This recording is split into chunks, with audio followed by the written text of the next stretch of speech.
നമസ്കാരം. ടോഷ്മാസ് കിച്ചൻ്റെ പുതിയൊരു എപ്പിസോഡിലേക്ക് എല്ലാവർക്കും സ്വാഗതം. ഞാൻ ടോഷ്മ. ഞാനിന്ന് തയ്യാറാക്കി കാണിക്കുന്നത് ഒരു പൈനാപ്പിൾ ജാമാണ്. ഈ പൈനാപ്പിൾ ജാം തയ്യാറാക്കുന്നത് എങ്ങനെയെന്ന് നമുക്ക് നോക്കാം. ഈ പൈനാപ്പിൾ ജാം തയ്യാറാക്കാനായിട്ട് ഞാൻ കുറച്ച് പൈനാപ്പിൾ എടുത്തിട്ട് തൊലിയെല്ലാം കളഞ്ഞ് അതിൻ്റെ മുള്ളെല്ലാം ചെത്തി ഇങ്ങനെ റെഡിയാക്കി വെച്ചിട്ടുണ്ട്. അതിൻ്റെ നടുക്കത്തെ ആ കൂഞ്ഞെല്ലാം കളയണം നമുക്ക്. ഇനി എന്ത് ചെയ്യണമെന്ന് വെച്ച് കഴിഞ്ഞാൽ ഇത് അരയ്ക്കണം. അരച്ചിട്ട് എത്ര കപ്പുണ്ടെന്ന് നോക്കണം. എത്ര കപ്പ്, ഒത്തിരി തിന്നായിട്ട് അങ്ങനെ അരയ്ക്കേണ്ട ആവശ്യമില്ല, നന്നായിട്ട് അരയേണ്ട ആവശ്യമില്ല. പക്ഷെ ചെറുതായിട്ട് കട്ട് ചെയ്ത് കിട്ടിയേക്കുന്ന പോലെ അരയണം. ഇത് അരഞ്ഞിട്ട് നമുക്കിനി ഇത് എത്ര കപ്പ് ഉണ്ടെന്ന് നോക്കാം. നമ്മൾ അത്രയും പൈനാപ്പിൾ അരച്ചു കഴിഞ്ഞപ്പം ഇത് 14 കപ്പ് പൈനാപ്പിൾ അരച്ചതുണ്ട്. ഇത് ഒത്തിരി അങ്ങോട്ട് സ്മൂത്തായിട്ട് അരയേണ്ട ആവശ്യമില്ല. വളരെ ചെറുതായിട്ട് ഗ്രേറ്റ് ചെയ്ത് കഴിയുമ്പോൾ നമുക്ക് എങ്ങനെ കിട്ടുമോ അത്രയും അരച്ചാൽ മതി.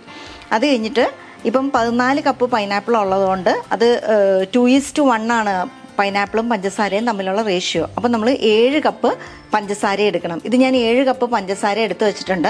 നമുക്ക് ഈ പഞ്ചസാര ചേർക്കാം. അപ്പം നിങ്ങളുടെ പൈനാപ്പിളിന് മധുരം ഉണ്ടെങ്കിൽ അതനുസരിച്ച് ചേർത്താൽ മതി. കുറച്ച് കൂടിയാലും കുറഞ്ഞാലും ഒന്നും കുഴപ്പമില്ല.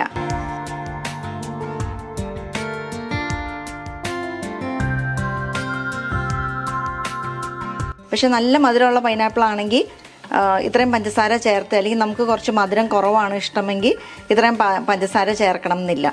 അതുപോലെ തന്നെ കറുവാപ്പട്ടയുടെ കഷ്ണങ്ങൾ 2 കഷ്ണം ചേർക്കുകയാണ്. ഇനി കറുവാപ്പട്ട അല്ലെങ്കിൽ നമുക്ക് ഇഞ്ചി ആണേലും ചേർത്താൽ മതി. ഇഞ്ചി ആണെങ്കിൽ അത് നമ്മളൊന്ന് അരിഞ്ഞിട്ട് ചേർക്കണം. അതുപോലെ ജാം റെഡി ആയി കഴിയുമ്പം ആ ഇഞ്ചി കഷ്ണങ്ങൾ മാറ്റിയിട്ട് വേണം നമ്മൾ കുപ്പിയിലിട്ട് പകർത്താനായിട്ട്. ഞാൻ അടുപ്പ് കത്തിച്ചിട്ടുണ്ട്. ഇനി ഈ പഞ്ചസാര നന്നായിട്ട് ഇളക്കി ഇതൊന്ന് അലിക്കണം. നമുക്ക് ഇതിലേക്ക് നാരങ്ങാ നീരോട് ചേർത്ത് കൊടുക്കണം. ഇത് 4 നാരങ്ങയുടെ നാരങ്ങാ നീരാണ്. ഒരു പുളിരസത്തിനും ഒരു ടേസ്റ്റിനൊക്കെ വേണ്ടിയിട്ടാണ് നമ്മൾ നാരങ്ങാനീര് ചേർക്കുന്നത്. പക്ഷെ നാരങ്ങാനീര് കൂടുതൽ ചേർത്ത് കഴിഞ്ഞാൽ കൂടുതൽ പഞ്ചസാര ആവശ്യമുണ്ടാകും. ഇതാ പഞ്ചസാര അലുത്ത് നന്നായിട്ട് ചൂടായി തിളയ്ക്കാൻ തുടങ്ങുന്നുണ്ട്. അപ്പം ഞാനൊന്ന് ടേസ്റ്റ് ചെയ്ത് നോക്കി. അപ്പം പഞ്ചസാര കുറവാണ്. അപ്പം നമുക്ക് ഈ ബാക്കി പഞ്ചസാരയും കൂടി ചേർത്ത് കൊടുക്കാം.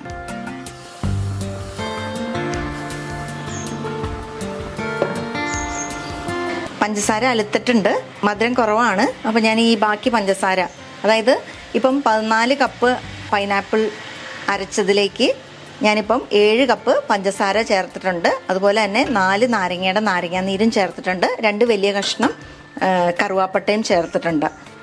ഇത് നന്നായിട്ട് തിളപ്പിക്കണം. ഇനി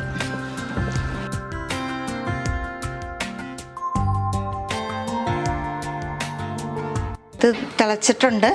നമുക്കിനി തീ കുറച്ച് വെച്ചിട്ട് ഇടയ്ക്കിടയ്ക്ക് ഇളക്കി കൊടുത്താൽ മതി. ഇതിപ്പം നല്ല ലൂസായിട്ട് കണ്ടോ, നല്ല ജ്യൂസ് പോലെ വെള്ളം പോലെയാണ്.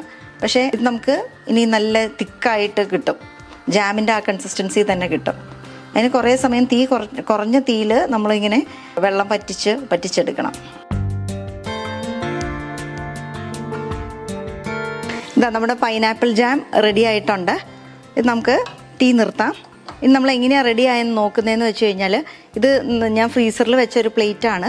ആ പ്ലേറ്റിലോട്ട് കുറച്ച് ജാം ഇട്ടിട്ട് നമ്മളിങ്ങനെ ഇത് ചെയ്ത് കഴിയുമ്പം ഒത്തിരി ഇങ്ങനെ സ്പീഡിൽ ഇങ്ങനെ താഴോട്ട് വരാതെ ഇരുന്നാൽ മതി.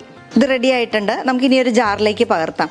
അപ്പം ഇത് നല്ല ചൂടായതുകൊണ്ട് തന്നെ ഈ കുപ്പിയിലേക്ക് നമ്മൾ പകർത്തുമ്പം താഴെ ഒരു തടിയുടെ എന്തെങ്കിലും വെക്കണം. അതുപോലെ തന്നെ ഒരു സ്പൂണും ഈ ജാറിലിട്ട് കഴിഞ്ഞാൽ ആ ചൂട് പെട്ടെന്ന് അബ്സോർബ് ചെയ്തിട്ട് ഈ കുപ്പി പൊട്ടാതെ ഇരിക്കും. അല്ലെങ്കിൽ നല്ല ക്വാളിറ്റിയുള്ള കട്ടിയുള്ള കുപ്പി അല്ലെങ്കിൽ ചിലപ്പോൾ പൊട്ടാനുള്ള സാധ്യതയുണ്ട്. പിന്നെ ഇത് നല്ല സ്റ്റെറിലൈസ്ഡ് കുപ്പിയിലായിരിക്കണം നമ്മളെപ്പോഴും ജാമൊക്കെ പകർത്തി വെക്കേണ്ടത്. അതായത് കുപ്പി നല്ല ചൂടുവെള്ളം ഒഴിച്ച് കഴുകി അല്ലെങ്കിൽ ചൂടുവെള്ളത്തിലിട്ട് തിളപ്പിച്ച് അത് ഒട്ടും വെള്ളമയോ ഇല്ലാത്ത റെഡിയാക്കി വെച്ചേക്കുന്ന കുപ്പിയിലേക്ക് വേണം നമ്മൾ ഈ ജാം പകർത്താനായിട്ട്. ഇനി നമുക്ക് ഈ ജാം പകർത്തുന്നതിന് മുമ്പ് നമ്മൾ ഇതിലേക്ക് കറുവാപ്പട്ട ഇട്ടിരുന്നല്ലോ, അപ്പോൾ ആ കറുവാപ്പട്ട ഒന്ന് എടുത്ത് മാറ്റണം.